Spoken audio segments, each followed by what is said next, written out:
Hello students, welcome to Shatabdi junior সরোবর। আজকে আমি তোমাদের সাথে ইতিহাসের কিছু জিকে আলোচনা করব যেগুলো আপকামিং কম্পিটিটিভ এক্সামসের জন্য গুরুত্বপূর্ণ। প্রথম প্রশ্ন, মৌর্য বংশের প্রতিষ্ঠাতা ছিলেন? উত্তর হবে চন্দ্রগুপ্ত মৌর্য। কে গ্রিক দূত মেগাস্থিনিসকে চন্দ্রগুপ্তের রাজসভায় পাঠান?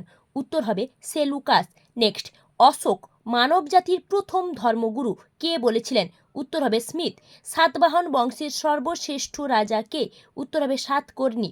গুপ্ত রাজাদের মধ্যে সর্বপ্রথম কোন রাজা মহারাজাধিরাজ উপাধি গ্রহণ করেন? উত্তর হবে প্রথম চন্দ্রগুপ্ত। নেক্সট, এলাহাবাদ প্রশস্তিতে কাকে কবিরাজ বলে অভিহিত করা হয়েছে? উত্তর হবে সমুদ্রগুপ্ত। নেক্সট, শেষ শক্তিশালী গুপ্ত সম্রাট কে ছিলেন? উত্তর হবে স্কন্দগুপ্ত। নেক্সট, হর্ষবর্ধনীর রাজধানী কোথায় ছিল? উত্তর হবে কনৌজ। নেক্সট, মোগল সাম্রাজ্যের প্রকৃত প্রতিষ্ঠাতা কে ছিলেন? উত্তর হবে বাবর। এরকম আরও ভিডিও পেতে অবশ্যই চ্যানেলটিকে সাবস্ক্রাইব